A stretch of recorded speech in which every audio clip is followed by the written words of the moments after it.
welcome. The Outagamie County Republican women are pleased to have you join us for the 8th Congressional Republican Primary Candidate Forum. We believe, with the primary just 1 week away, that it was a good idea to provide the voters of Outagamie County an opportunity to evaluate the 3 candidates who are vying for the 8th Congressional District. Before we go into our forum this evening, I would like to take a moment to introduce the ladies that have helped coordinate this event. First of all, we have a special guest with us tonight. She is our state president of the WFRW, Charlotte Rasmussen, is here. Thank you, Char, for joining us. Also with us are some of the members that have worked very hard to coordinate this event. Excuse me. We have Char Stevenson here. She's one of our co-vice chairs, along with Amy Wickard, who is another co-vice chair. And with her back there, wave your hand, ladies, is Carol Hansen.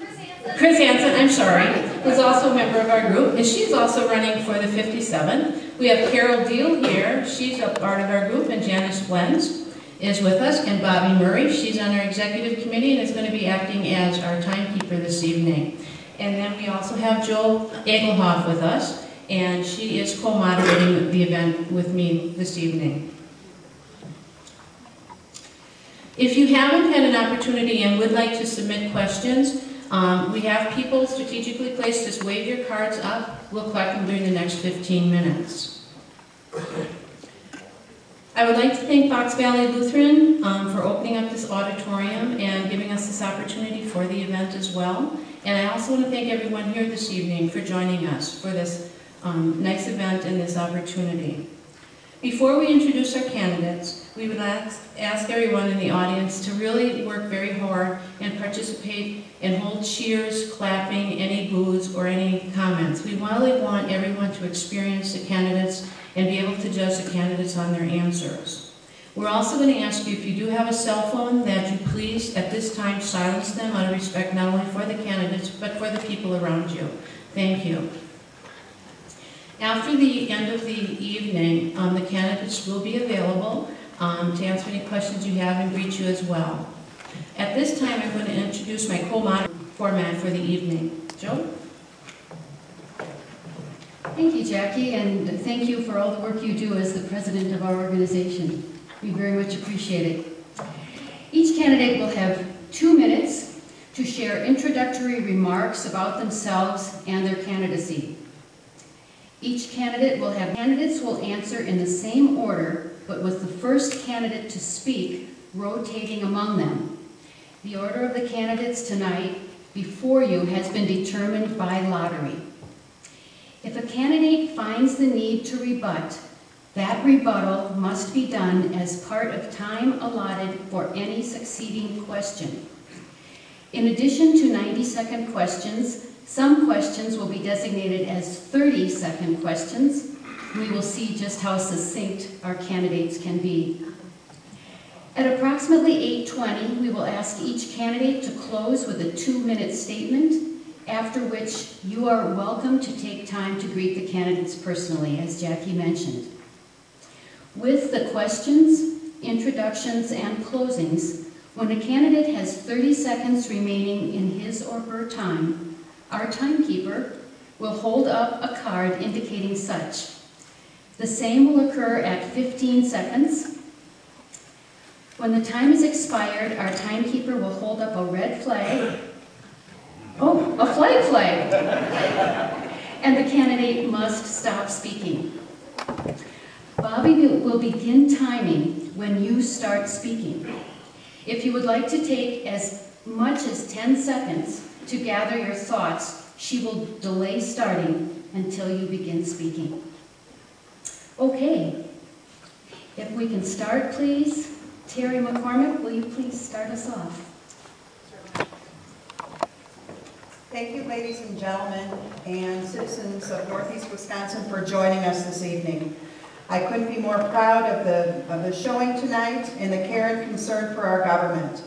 As many of you know, I've been a bell choir director in your communities. I student taught way back when for Fox Valley Lutheran, taught at Xavier, coached mock trial teams, taught bell choirs. I'm a part of this community. When I formed my two companies, a foundation, a nonprofit one to investigate why children weren't learning at every age for literacy, I relied on your comments and answering your questions and calls for support. It's because of that that I wrote the charter school law for the state of Wisconsin in the 90s in this community.